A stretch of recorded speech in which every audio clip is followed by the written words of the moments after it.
Hey listener, it's Travis, and I'm jumping in with a quick announcement. First, let me thank all of you who have been listening for the last 5 years. Can you believe we're coming up on the 5-year anniversary of The New Masculine? I'm so grateful to be a part of this community and proud of the conversations we've had together. So, I've got something really exciting to share with you. We're taking the conversations beyond the episodes of the podcast for the first time, and I'm hosting The New Masculine's premier in-person men's retreat. On October 3rd and 4th, 2024, I'll be gathering with a group of men in Portland, Oregon, as we deepen our exploration of what it means to be a man in today's world.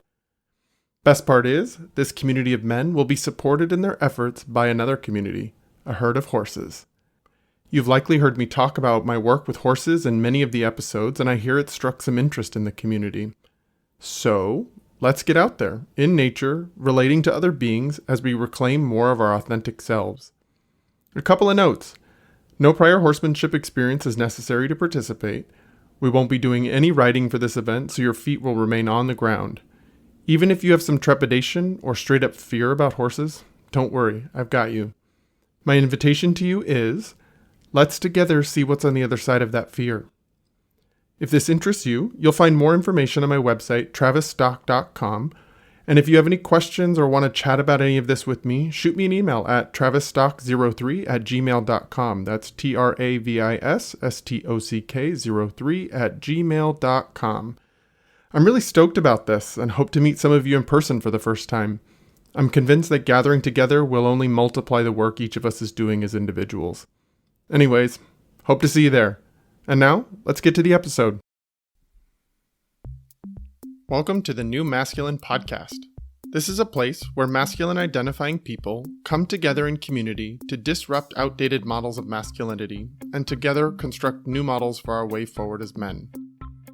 As a special note, while this conversation is between men, this podcast values all beings and seeks to create positive impacts for all.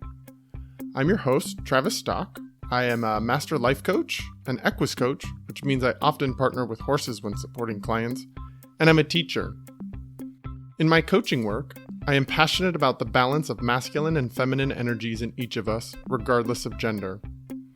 I seek to help others nurture a relationship with both types of energy, which often leads to a greater sense of wholeness. And yet what I found in my work with men is that many of us have been taught messages about what it means to be a man by first teaching us to avoid anything that is associated with the feminine. That avoidance leads to few experiences of intimacy, emotions outside of anger, vulnerability, or even a sense of belonging. Striving to comply with these models of masculinity has many of us feeling isolated, ashamed, unworthy, afraid, angry, and depressed. That's why I started this podcast, to bring men together who are ready for something new, something more whole. Hey, welcome back. If you've been listening for a while, you may have picked up on the fact that I love talking with fellow mental health providers, especially those who feel called to support men in their practices. So you won't be surprised at how excited I am to talk with my next guest, FitzMedrud, an individual and couples therapist based in Los Altos, California. Beyond his private practice, Eric wrote a book called The Better Man, A Guide to Consent, Stronger Relationships, and Hotter Sex. Through the book, he fully meets the current cultural moment we find ourselves in, where men are caught between messages of abject misogyny and damaging self-hatred. Much like me, he values taking shame out of the conversations around men and masculinity, and his ultimate goal is to empower men to embrace their sexuality, manage their emotions, and understand entitlement. He personally identifies as a father, as a psychologist, and as a lover. So let's not waste any more time and actually get him into this conversation. Welcome to the New Masculine, Eric. Thank you. I'm really glad to be here. I so appreciate you joining me. Is there anything I didn't share in that intro that feels important for people to know about you? No, I think you nailed it. I mean, talking about taking the shame out of it and helping men embrace and celebrate their sexuality. That was beautiful. That's like the thing that I really love to highlight in these conversations, that we can have these challenging conversations around what is and what isn't working around masculinity. But I think we're ready to pull out the shame piece of things, especially like language around like toxic masculinity can really embed a lot of shame. And so I think that's one of the reasons I really connected with you when we first initially talked, because I can tell how much you seek to empower men and how to remove that shame piece that can be really a part of our cultural conversations. That, as I sort of mentioned, it's like what's the middle ground between that abject misogyny, the Right. challenging parts of oppressing others that are not sort of male and masculine, versus this, like, now you're toxic and you're bad and you're awful and you're not empathetic and you have no value. Like, what's the middle ground between those two? Because that's a pretty big jump between them. It is. And often I find that an important starting place is turning towards the pain that men have experienced, the pain that men have experienced from each other in our culture, trying to fit in narrow ideas of what being a man means and how we can come into our whole selves and reconnect the parts of us that have been cut off. Hmm. Yeah, I think that is the way to do it, is to not talk at men, but to talk with men and to have conversations about how this is impacting us as well. And so that's Yeah. that's what these conversations on the New Masculine are all about. So let's hear about you as a man. Let's hear about your journey. What did you learn growing up as a boy in this culture about what you needed to be a man? The good, the bad, the ugly. Tell me what comes to mind. Yeah, there are a number of different threads. I mean, I grew up as a boy in the late 70s, early 80s in Minnesota, Catholic. I really, really wanted to be good. I really wanted to be moral. And I was receiving a lot of messages that men were uncontrolled, men were, boys were rough and tumble, liked dirty, messy things, and hurt each other, said harsh things, and did harsh and mean things to each other. That was the message I got at Catholic school. That was a lot of the message that I got through what I saw in how men treated my mother while I was growing up. And then also between uh, in the summers, first grade on, I would go and spend the summers with my dad in Las Vegas.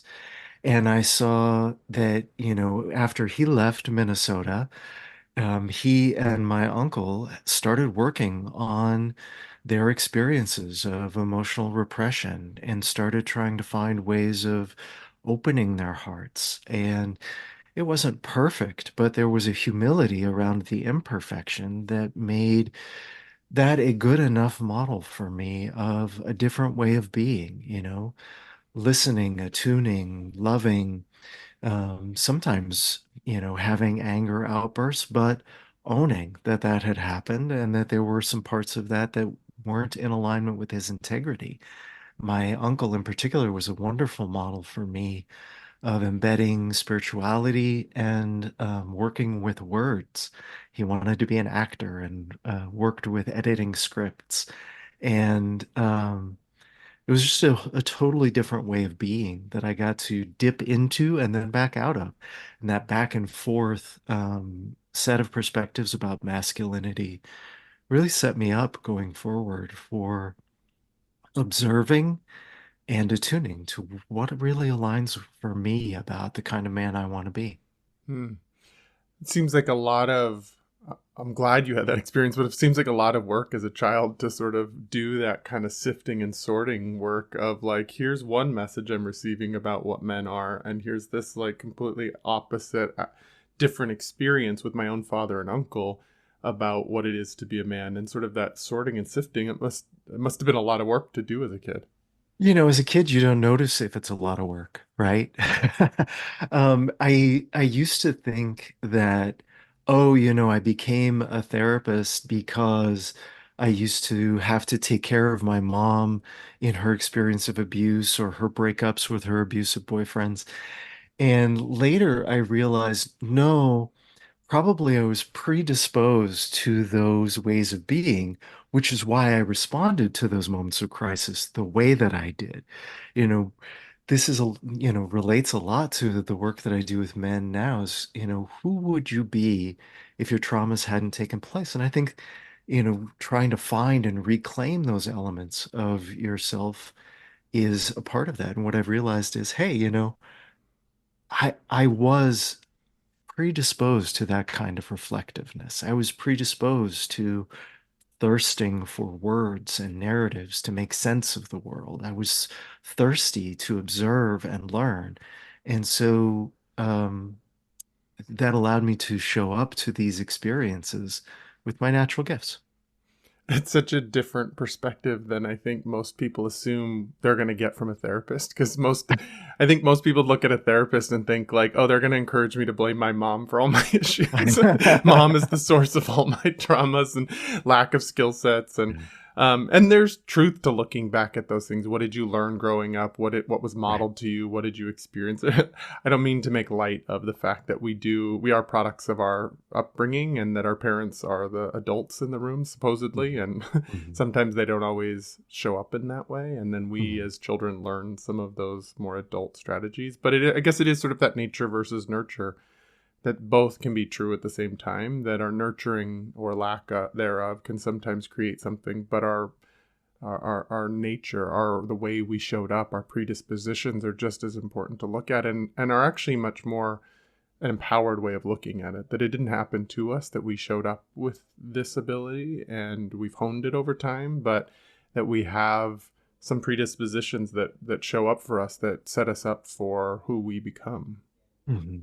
What would you say in terms of, because this is a conversation I have a lot with guys about how we're raised as boys in our culture. And I think some of the more traditional messages of rough and tumble in the dirt, harsh to each other, like not violent always as a kid, but like some violent tending play, Yeah. um, not intentionally violent, but um, some of those messages are what's nurtured in us, and the lack of sort of emotional development or empathetic development or caring development that is part of the nurturing part, the socialization that we go through.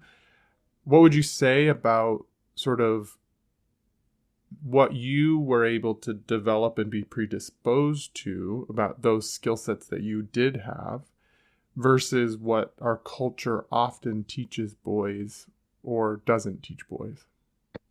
That's a really good question. I mean, I think I'll go back to I think the Christmas gifts that I asked for when I was 4. I asked for this doll that you could pull the string and she waved her arm and she cried. You could feed her a bottle and then tears would come out of her eyes. And I asked for hungry, hungry hippos. Okay, it's a good spread. And if you're not familiar with it, it's this, marble game and you press the lever and this little hippo reaches out and tries to gobble up the marbles. It's a totally manic 4-year-old game of like Very get manic. all the things. Yeah. And my uncles at Christmas had lots of negative commentary for me. And well, really not for me, but for my mom. But as an observant, attuned little kid, I heard every word that was spoken. Hmm. You know, why'd you get him a doll? What kind of man is he gonna become if you're giving him dolls like that's sissy stuff? I don't remember the exact words, but I remember the feeling in my gut that this was not approved and ought to be hidden. Um, and then they played with me a lot in the Hungry Hungry Hippos game, which was great. Like I loved the attention and the manicness and the striving and all of that intensity. But it was a very interesting contrast. Like for me, as a bisexual man, now knowing that, I can see these different aspects of myself, different capacities, right? I had the desire to learn skills of nurturing and attuning and tending that I wanted to cultivate from that doll that I was drawn to from the beginning. And also, what I now think of as kind of the most boiled down common elements of like striving and intensity underneath the rough and tumble play, underneath the like capacity to get dirty, underneath the competitiveness or orientation to do better that is commonly associated with manhood. I had that too. Hmm. Yeah, and it's interesting to reflect on It sounds like you have done a lot of work to have some self-awareness to know that you had both of those skill sets and both of those the ability to be on in both of those worlds. And yet I don't know that a lot of men have given themselves permission to know that and to look back at their childhood experiences and see what was nurtured and what wasn't nurtured in Hmm. ourselves. And I think that can be really challenging sometimes. When you were saying that our work is to, like, who would you be without that trauma? In Hmm. some ways, I kind of argue that the way that we as boys are often raised in our culture is inherently traumatic in some way, Hmm. because it teaches us to leave parts of ourselves behind. And I Hmm. don't think that it's intentionally trying to traumatize boys. I think that many parents are just doing the best they can, or uncles are trying to do their best they can, of being like, ooh, don't set him up for failure in the future. Ooh, don't set him up to not be a successful man in this future. So I think people come from a good place, but there is a lot of there's a lot of what we learn that we're not allowed to be when it comes to being a boy. Yeah, a lot of the threads that you're weaving here relate very closely to Bell Hook's analysis Mm, of how men are socialized and the will to change. That the first first socialization of patriarchy for boys is to cut themselves off from their own emotions. hmm That's a bad paraphrase of a paragraph from her book. Um, and I love how you're acknowledging, right? The perpetuation of that doesn't usually come from an intention to do harm. It hmm comes from a positive and protective, loving impulse that if this boy is too soft, the world will harm him. And what I think ends up being unconscious in that process is I am harming him. To not name that that is the risk he might face in the outside world, to protect the whole self that he is, and to build in resilience instead of re-socializing him as I was taught to have the protective exterior and to become unconscious of the softer interior. Mm, beautiful. So, as you were doing that sorting work growing up and figuring out what messages resonated with you, what messages didn't resonate with you, what have you over time developed within yourself as an understanding of your own masculinity, or how you show up as the person that you are, who is male identified, who is in a male body, who has done his own gender exploration and really understands yourself to be a man? What lessons or what sort of values do you bring forward from all of that? Yeah. I mean, I think first I just want to trace some of the developmental moments of that. I mean, um, uh, there was a moment where I was wearing a pink button-up shirt when I was about 12, and it's such an interesting moment. I was actually going over to my mom's boss's house, who was an out gay man. My mom was cleaning his house and offering some catering for a party he was throwing for other gay men. And the boss's boyfriend said, "Why is he wearing a pink shirt? If he wears pink shirts, he's going to turn out like us." This is this very kind of interesting moment, High internalized homophobia. right? And I never wore that pink shirt again. Hmm. And, I was this weird little fifth grade dude, right? Like I was wearing a pink shirt at all in Minnesota, but I was also wearing a button-up shirt, like as a Hmm. fifth grader Mhm. voluntarily. Like nobody. And so I had this beautiful experience of and very unusual with given my Catholic background growing up in Minnesota at that time of like being in queer space, watching how like the George Michael video came on MTV and all the men like gathered around this, old Hmm. floor model TV to like watch George Michael shake his booty.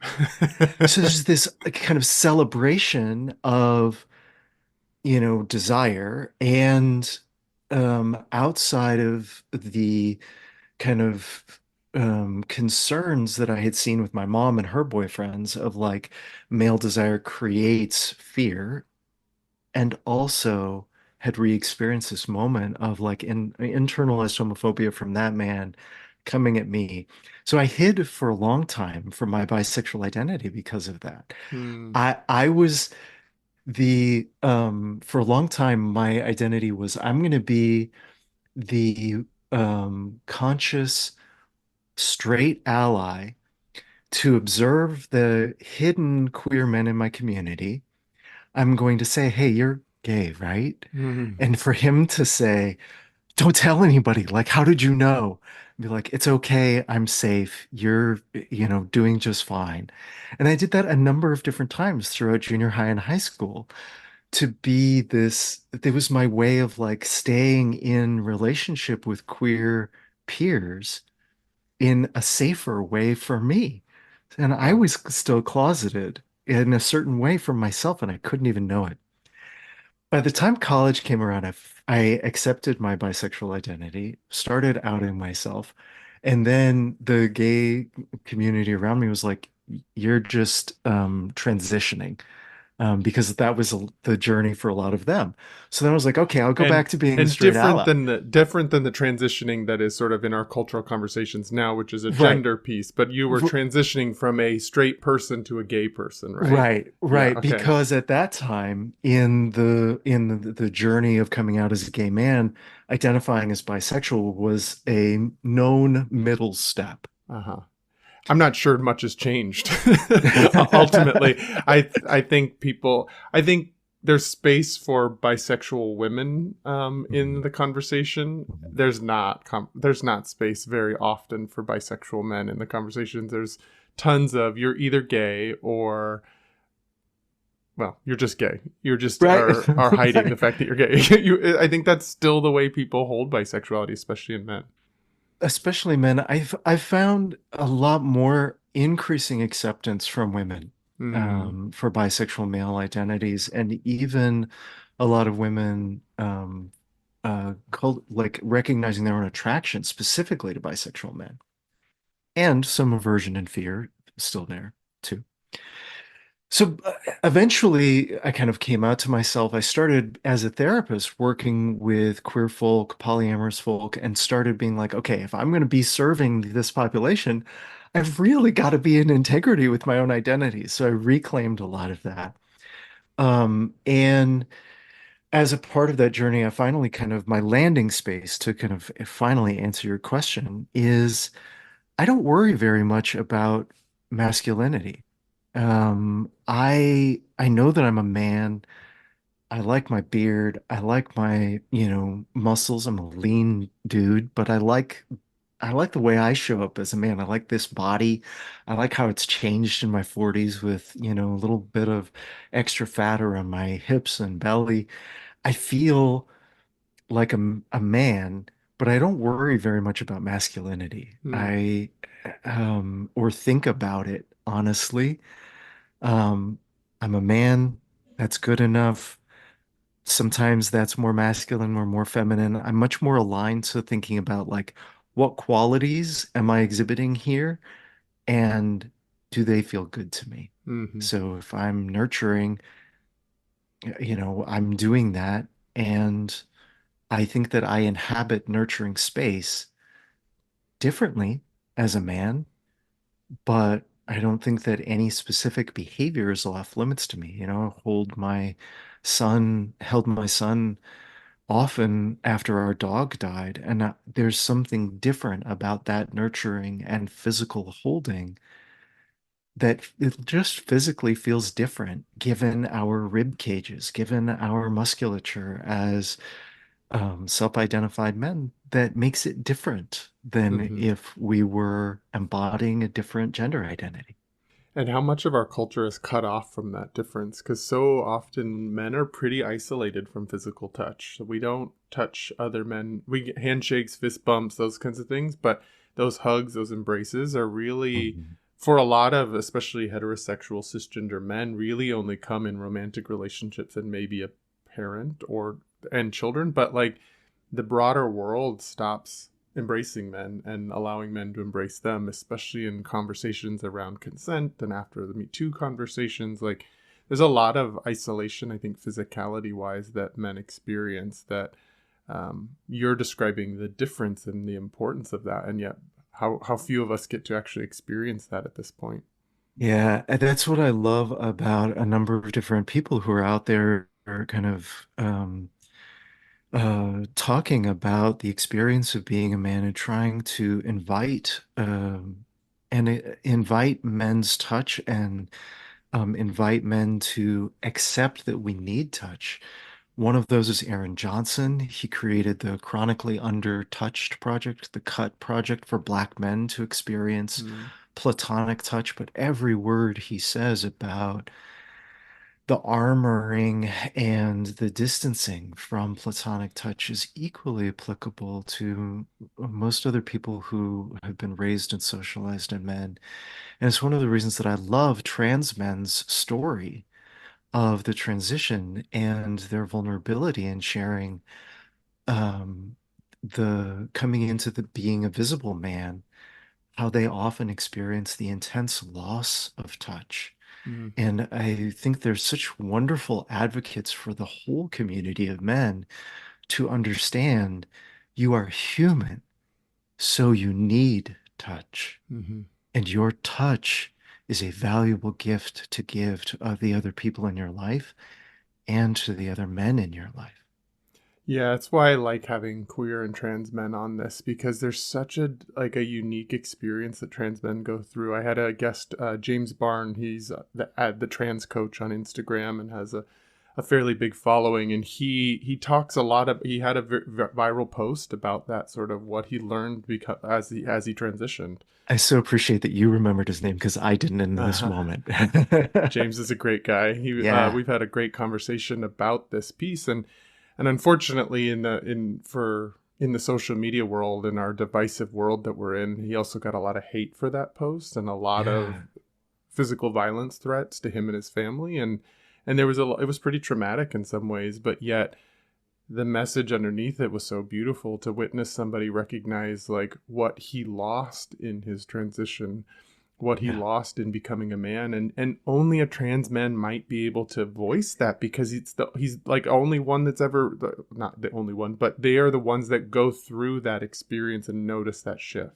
Yeah. And that's why I really emphasize in my work with men the vital and essential need for us to be gender and sexual orientation inclusive because our community of men is stronger and safer together, Mm-hmm. even for the cis het men, when we have all of that diversity of voice and experience to come into our community to bring us different parts of the experience, to call us to an understanding of our humanity that's a more diverse experience. It really makes everybody safer when we have more inclusivity across all the different intersectional identities that we have in such a broad umbrella of what men are. Mm-hmm.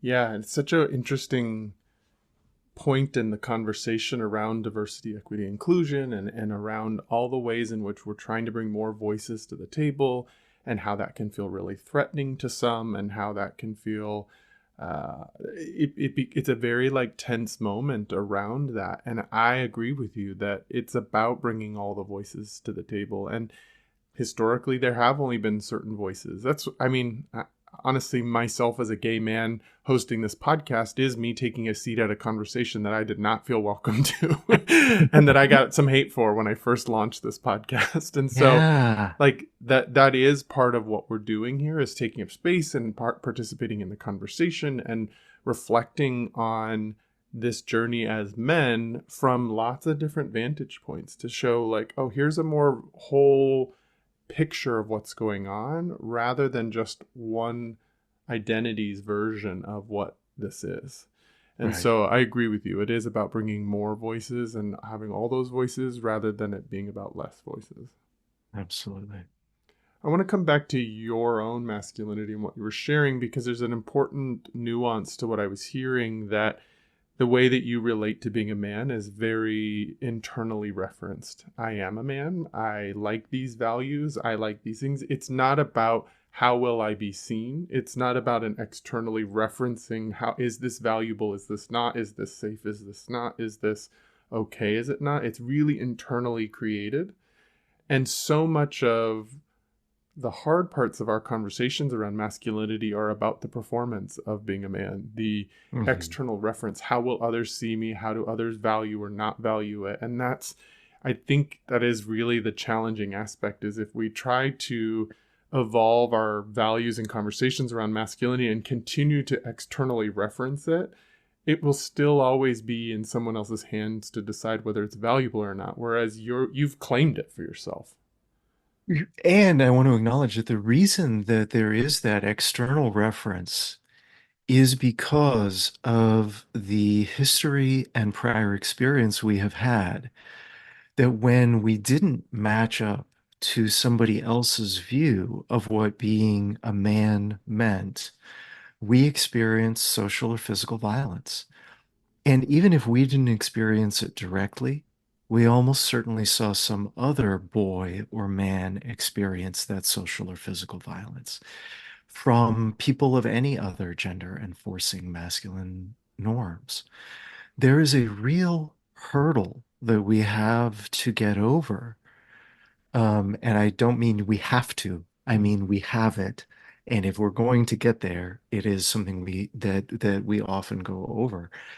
That that there's this traumatic fear that we face in expanding our own notions of what men are out there and what my way, whoever I am, what my way of being a man is.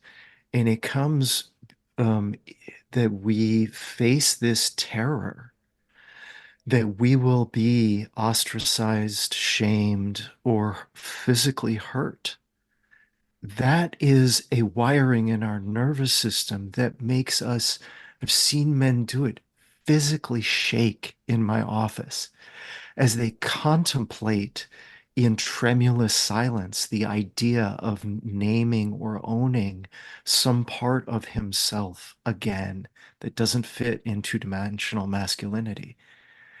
That fear we can be supported in facing that when we have safety in our relationships and in our community for the diversity of men. When we see that, these other men, a man who likes calligraphy, a man who is queer, a man who likes anal pleasure is accepted in this community, then because that, idea already violates something, then my deviations from two-dimensional masculinity also will probably be accepted. And Hmm. there still is our own nervous system training that we have to get over. Yeah, thank you for kind of bringing that piece forward and acknowledging what that hurdle is, because it really is in our nervous systems. It's not just a thinking process. It's really like there's a reason why you never put that pink shirt back on. That's There's a right. reason why the doll never felt safe again. Like that's, as a child, our brain isn't really able to do really complex abstract thinking and think things through and see things from others' perspectives. It's really a little bit more fundamental at that point. And so we have those experiences, it locks in our nervous system, and if we never have any skills to like move through that or process it, that will surface anytime we think about transgressing that two-dimensional masculinity that you talk about. It becomes actually, it triggers the fight or flight response. It is a safety thing at that point, and that's the Yes. challenge of this conversation, is that we're asking men to do the thing that feels unsafe. Yeah. And who wants to do the thing that feels unsafe? Well, and as men, we're not used to thinking that we need safety. Uh-huh. Oh yeah. We are safety is we create safety. We must create safety. Yeah, it's so Yeah. true. Yeah. And so even the invitation, even the statement like you're safe here, often it like slides right off of his attention. I don't even know what that means. I don't know who you're talking to. Hmm. I don't need that. That's not Hmm. what I'm looking for. I'm looking to be seen and valued as a man. Yeah, you are. And being authentic in yourself and being relational here, softening that armor is the way that you will be seen and respected as the man that you really are. It's the importance of a therapeutic or coaching kind of relationship is to do that work relationally, because even just you helping to soften around that trigger, and to just even have a man, even maybe for a moment, be able to sit with potentially even allowing another man to create safety with them, Mhm. is crosses that line of two-dimensional masculinity in itself. And so even that's the risk. And Yeah. in a safe, contained environment like that, that can be the first steps of making that shift, taking a risk in relationship with another being, and finding out that it might be okay, that there might be access to more, that you might feel safer and better by taking that risk. I think that's why it's so important to encourage men that we need to do this with others, that this can't be done alone. Yeah. Because alone doesn't actually ever resolve that nervous system piece um, that was created with other people, and so therefore it can't be healed outside of other people. I'd like to challenge that a little bit. Ah, please Um, do. there's again, badly paraphrased quote from Carl Jung that I'm going to use here, which is he said something like, you can do psychoanalysis yourself. All it requires is brutal self-honesty. And I just want to, speak to that potential that there's, a dude out there in the middle of rural somewhere, struggling on his own without other people around him to witness this process. And I really think that it is possible to be the first one to claim yourself again and to make your space. And in that process, there are people who can be the leaders to step out for the first time into the vulnerability. And, you know, there is this possibility of having it transmitted from a coach, a therapist, a men's work community, whatever other open-hearted emotional work space you find. And also, you can be the first one that you know, and that's okay. Mm, that's really true. Yeah, I appreciate you bringing forward that there is an aspect of you can also be a thought leader. You can be the person in the forefront that is leading the charge, I guess. But once you take that step in doing so, then the relational aspect plays out. Right. And I appreciate you acknowledging that it doesn't have to just be with a therapist or a coach. You can be in a men's work community. It can just be with your friends. It can be with family members. It doesn't have to be a traditionally professional environment. So that's a really good call out, because a lot of men aren't doing it in professional environments, and that's great. Yeah. That's Yeah. it's valid and If valued. Yeah, if you're listening to this podcast, if you're Mm-hmm. reading books, if you are digesting whole, healthy human information, you will find a way of healing your manhood too. Mm-hmm. So, to utilize this conversation to be one of those spaces where we can learn together, how did you get over that hurdle for yourself? How did you get over that place that was like, okay, my nervous system reacts to that?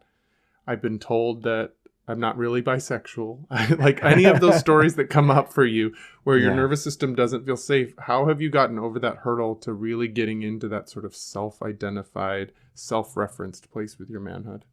Yeah, I mean, I think I always talk about healing as an opening and progressive spiral. Mm. So some of it is the social worker that did therapy with me in sixth grade, and I can remember, it's so cliche from Good Will Hunting, that phrase, "It's not your fault," Mm-hmm. but that was the phrase that broke me and that had me sobbing on her floor. But it's a progressive process, right? By the time I got to college and I was getting that message of like, you're not really bisexual, I could turn back to those gay men and I could say, actually, I am, and I'm going to hold this. And it still kind of faded as I went into a long-term heterosexual relationship. I was like, how do you claim a bisexual identity when you're living a visibly heterosexual life? Um, and the spiral then continued into providing therapy and being in therapy again as I was in training as a therapist. How do I hold my integrity here? I did a little bit of men's work. I'm doing men's work again. So it is a progressive and iterative process that has helped me not, there was never a switch that was flipped, right? And even now, if I was, out at a gas station at night with a flat tire and I saw a group of three men coming up bombastically, I guarantee my nervous system would flip back into hypermasculinity defense mode. So I like to think of it not as an either or, Hmm. but as an adaptive process that gives me new tools in safer environments to be more myself where it feels safe enough to do that. And I am committed to continuing that work by making more and more safer environments for more men to continue pushing that boundary out into the culture. Mm, yeah. It kind of makes me play on the metaphor of the hurdle even further. And so it sounds like sometimes the work is lowering the hurdle so that you can step over Yes. it. Sometimes Yes. it's having the bravery to jump over it, Yeah. but never is it the goal to remove hurdles. Hurdles is a thing that we challenge ourselves with. We will Yes. still come up against hurdles. We Yes. still will have those moments where we get Yes. triggered into the defensive posture. But the goal is to how do we, once we know we're at a hurdle, how do we work with it? How do we either lower it or challenge ourselves or take a risk or find a way around that hurdle? Like what are the different strategies we could utilize to continue to move forward? Yes. Beautiful. Let's talk a little bit about your book. You've written a book that's for men specifically, and I'd love to hear what sparked it and kind of what the theme of this book is.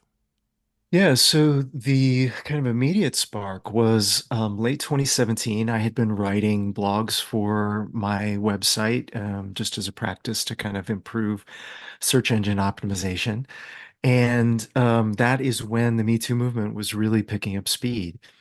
I was serving men and couples in my practice, including working with sexual issues and experiences of pressure in relationships, usually between high desire partners, often but not always men, and low desire partners, often but not always women. I also work with gay couples, so I saw the high desire, low desire partner dynamic also in those relationships. Can I just clarify when you say that that means that one partner has a higher sex drive and one has a lower sex drive potentially? Okay. That would be the colloquial language for it. Thank you. And so I was looking at the Me Too headlines, and I don't work with predators and people who are consciously using power over, but I was seeing these consent threads that were problematic in all of those stories and how those behaviors got hidden. And I was seeing some connections to my work with my clients. I was like, I've got to write a blog entry about this. And by early 2018, the Aziz Ansari story came out Hmm. there was kind of this edge case in the Me Too movement that caused a little bit of fracturing. Like it was referred to in the article as sexual assault, and a lot of people were like, hey, that's not a sexual assault. It is problematic, but we've got to be clear about what we're trying to call out and what we aren't. And that was the story that I thought, that's the kind of stuff I see in my office. A person, Aziz Ansari for years was a self-avowed and button-wearing feminist. And he made consent mistakes. And that's the kind of stuff I see in my office. And so that catalyzed into, one, two, four, eight blog entries. And somewhere in there, a couple of months into that writing process, I realized I had a book and I got scared and I put it away for a few months. I was like, Oh my God, am I really going to write about this? And a big part of that fear was recognizing my own difficulties. In my marriage to that point, I was and have been, still am, the high desire partner. And I've made mistakes of not knowing how to regulate that, creating an experience of pressure despite my best efforts for my lower desire partner. I'd had affairs. I've had mistakes around consent. How in the hell am I going to write about this in a public stage?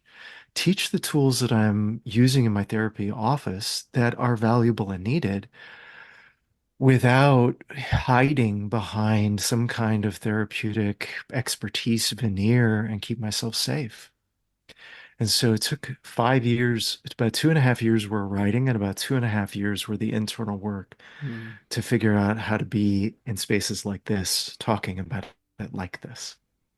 I really appreciate you taking that veneer off, and even in just the way you acknowledge that, of acknowledging your own faults and your own personhood, your own stumbling blocks, because I think there is importance around, especially around consent, that there's not that many places to learn about it, and it's confusing messages about don't ask for permission because that's too nice, but then do ask for permission because then you're violating consent. Like, it's a really tricky, touchy thing. And as you were in that article points out, like, people have different opinions about what is a consent violation or sexual assault versus what isn't. And so I Right. appreciate you being willing to bring your humanness forward in this so that others can feel safe to actually, it's a permission structure. It allows us to look at, okay, even somebody who's writing a book who is sharing messages and education around this has made mistakes.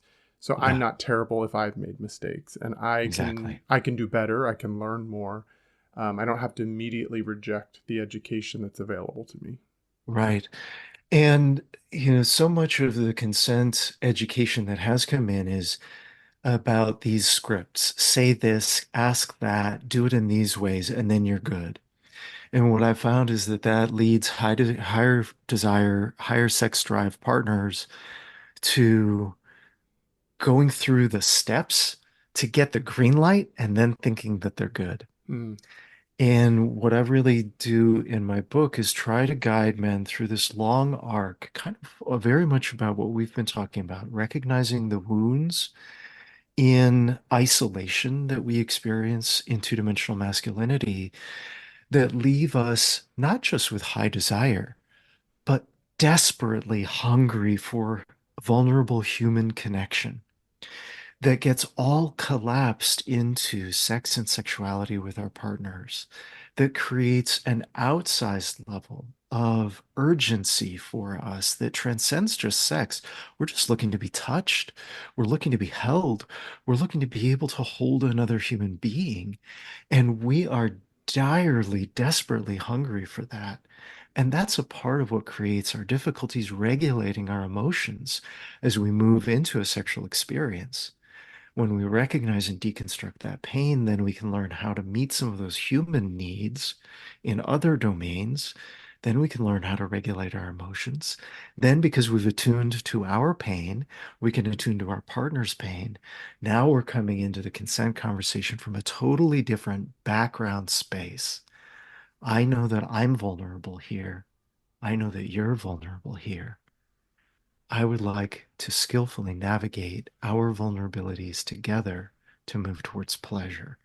Now we're not talking anymore just about preventing us from experiencing sexual assault or worse in this experience, low bar consent. Now we're moving towards high bar consent, safety, pleasure, joy, safety, togetherness. Those are the things that really make us come out of even a low pleasure, low orgasm, a sexual experience, feeling like I did that with integrity. I respected my partner respected me, and we came in to it with cultivating the right feelings, and we left having had the right feelings. there's two things I'm really hearing in that I want to pull out that may or may not be clear to the listener. I think that so often consent is sort of focused on the initial connection, the Mhm. starting the first time having sex, the first kiss, the first touch, those kinds of things. And what I hear you talking about is this exists in long-term relationships. Yes. And I think Yes. sometimes that nuance is really missed, that once I've had sex with this person, therefore I always get to have sex with this person, and that's not pressure, or I don't need to ask for consent. Like that there are still things that play out in long-term committed relationships that create transgressions of each other's safety and okayness. And especially those skills of consent are valuable in long-term relationships because of some of the inevitable taking each other for granted, getting into familiar sexual patterns of I do this, you Mm-hmm. do that, then we go through these three steps. That's typically when you orgasm, then this is when I orgasm, and then Mm-hmm. we're done. If you're going to spice that up, you need to bring in some new ideas, new patterns, new toys, new processes. And you might be able to go through your usual repertoire without having a full consent conversation. Mm-hmm. But to introduce novelty, to re-spice things up, to try something new, to test out some kink waters, you better bring some of that consent back online, even if you've been Mm-hmm. with that person for a long time, because this is totally new territory. Mm-hmm.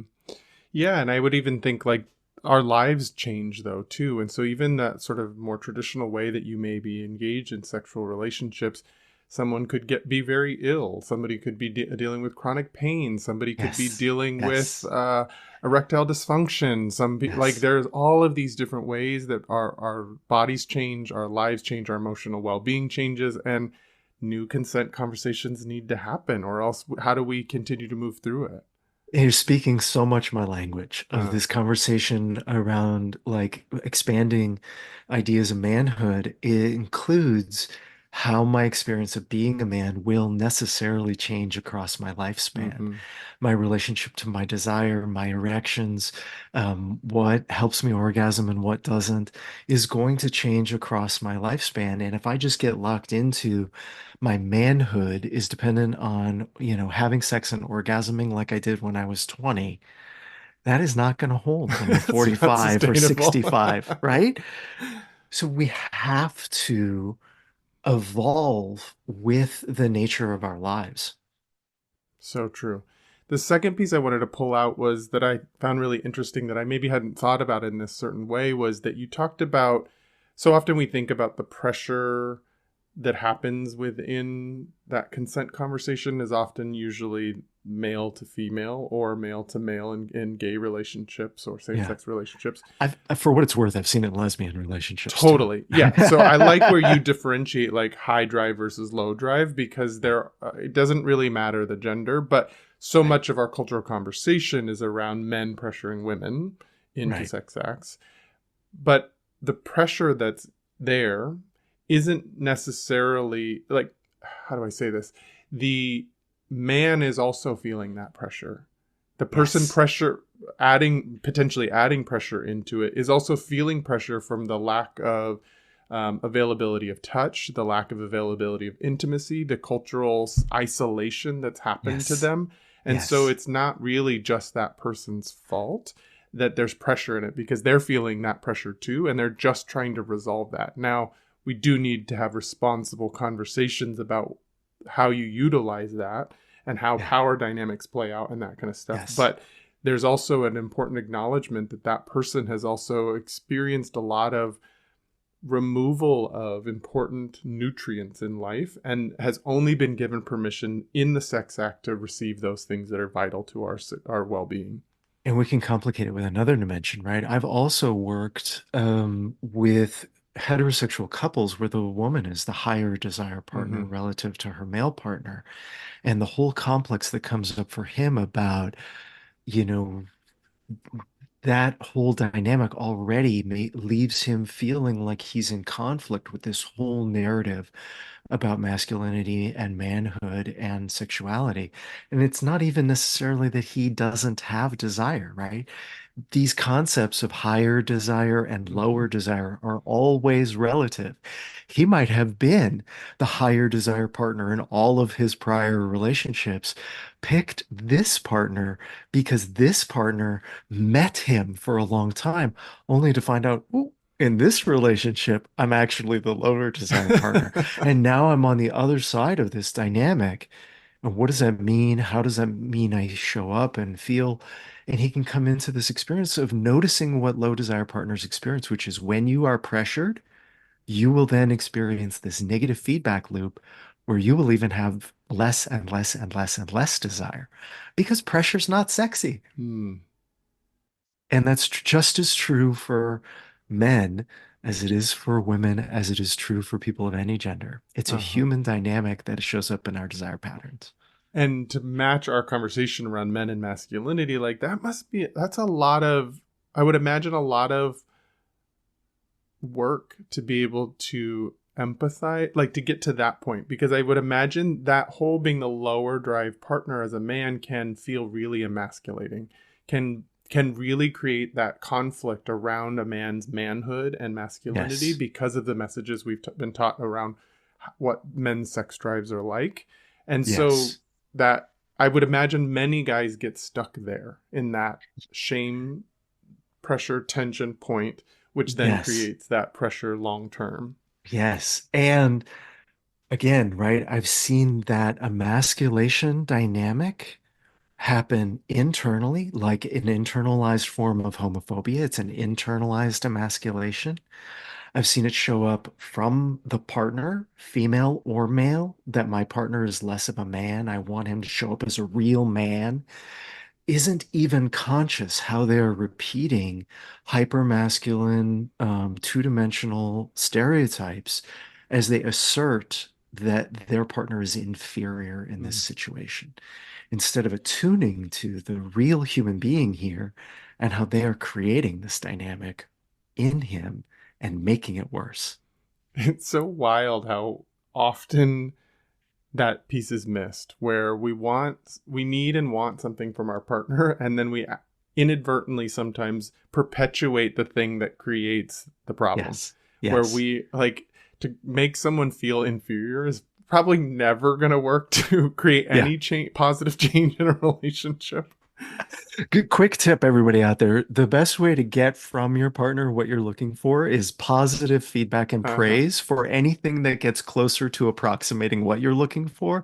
And the quickest way to shut down the potential to get it is to criticize your partner for not giving it to you. Hmm. Yeah, I would imagine my background as a social worker who focused on like child development and child welfare. My brain immediately goes to like attachment styles and parenting Yeah. styles, where it's like Yeah. probably that person was really criticized as a child and learned that that's how you correct things that you don't want. And yet, but there's so much challenge that comes from negative feedback loops like that, where you're only correcting behavior and challenging behavior rather Yeah. than positively reinforcing what you do want. There's another place this comes from that it doesn't necessarily come from being Mm. criticized as a child, and that is the romantic myths and the sexual myths that our culture teaches us. Everything from if there's love, the sex will flow naturally, to if my partner desires me, then they will be turned on in these ways and want to have sex with me. Those myths seep in, and when they're unexamined, they come out as a sense of entitlement. We're together, we've committed to each other, we're here. Why aren't you showing up with your end of the bargain? And that's where that critique seeps in of, I thought we were doing this life thing together. Why is this component, sexuality or something else, showing up from you? And in some ways, before you go into the examination of that, that makes sense. We have made it like it makes sense why people move into that sort of entitlement piece, or that why aren't you holding up your end of the bargain? Like I can logically go there. Relationships are messy, even when you're intentional and thoughtful. That like there are places where we do have expectations of our partners. We do Yes. have things that were patterned early on that change over time, and when we change the rules, it becomes really challenging to navigate them. Yeah. And so I can understand that. And so sounds like what you're suggesting is that one of the most helpful things that we as men can do, people in general, but is for the purposes of this Right. conversation, is to Right. to reflect on the myths that we were told, to reflect on what we were told about our manhood, about our sex drive, about what roles we need to play in the family unit, about where our value comes from. About what I'm owed or from my partner, what I am due, what my rights or Mm, responsibilities are as a partner, all of that stuff bears re-examination with the real life human being that you are partnered with. mm.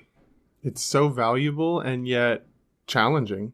Yeah, When you've only been taught that myth, it's hard to yeah, notice that there's a myth to question. yeah. And there's a piece in here that I'm constantly struggling with, which is, how do we, as nuanced presenters of this human existence, sell all of that hard work? As opposed to the people out there marketing the manosphere, super quick, two-dimensional, very, very small script of what it means to be. It's appealing to say three things about what it means to be a man and then just, wash your hands of the examination and move forward into that rigidity. We need to create enough ease and rest and safety in the culture at all dimensions to give everyone the opportunity to examine and do this work.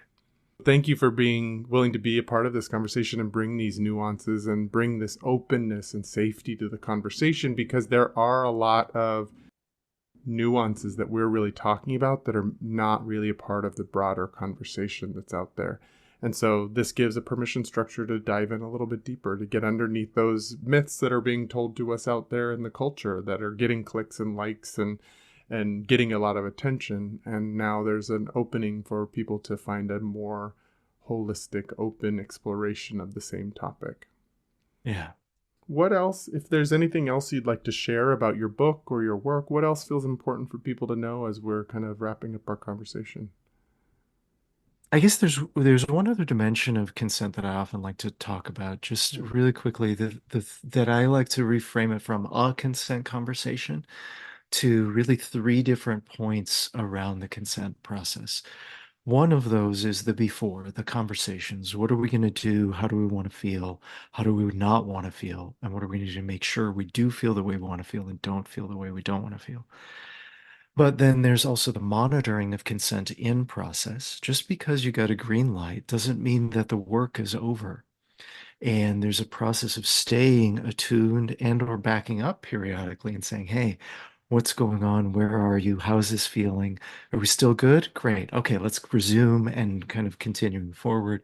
And then the third lens that I like to bring is the reviewing of the process, including reviewing mistakes or where the feelings didn't feel good. Even if you did everything that was agreed upon, and why did that feeling come in, and what can we learn from that experience together as a sexual team to make sure that doesn't happen again? Even in a hookup, to just say, hey, was that cool? Are we good? Any feedback? Like, what would have made it even more toe curling? There is a developmental process of becoming a better lover that it necessarily requires being open to feedback. Man, how I wish that review conversation happened in a lot of gay male sexual encounters, Yeah. in hookups. Yeah. Wow, I'm just reviewing how absent that has been throughout my life. And look, generally the gay men are ahead on the consent conversations, especially on the before. The And before part, yeah. yeah. But there's still growth to do. Yeah, for Yeah. sure. So true. Yeah. Oh, that's so funny. Well, I've had such a wonderful time chatting with you. I think this has been a really important and nuanced conversation. If you wanted to leave people that were listening to this podcast with one piece of advice or an offering, what might you leave them with? Men, your sex is good. Your desire is good. And if you're coming away with negative experiences and sideways feedback, attend to your skillful offering of those good parts of yourself, One of the best ways that I know of for you to become more skillful in delivering and offering your love and your sexuality is to come into better non-sexual relationship with other human beings. You need close, intimate confidants who are friends. You need a human community around you. That is not weakness, that is your humanity. You will be stronger, better, more skillful, and a better lover if you have that community around you. That's a really beautiful invitation. Thank you. So the book is called The Better Man, A Guide to Consent, Stronger Relationships, and Hotter Sex. How might people find the book if they were interested in actually going through what you've laid out so far here? Yeah, it's available on Amazon, Barnes and Noble. You can go into any bookstore and ask for it to be ordered. You can find links to it on my website, drericfitz.com. That's DRERICFITZ.com. And you can also find me on social media at Dr. Eric Fitz. Thank you so much for joining me. As I mentioned in the intro, I love talking with other professionals that are doing this. I really get a kick out of finding all of our different nuances of the approach to what we do. So thank you so much for joining me and for creating such an open and safe conversation around some of these topics. Thank you for having me. It's been a great conversation. If people want to get in contact with me, you can go to my website at travisstock.com. You can also follow me on Instagram at Traver03. If you want to ask questions or participate in this conversation, that's the place to go. So find me on Instagram. And if you're enjoying the mission of this podcast and you want to support, please go to patreon.com/thenewmasculine. Thanks again, Eric, for joining me. And until our next episode.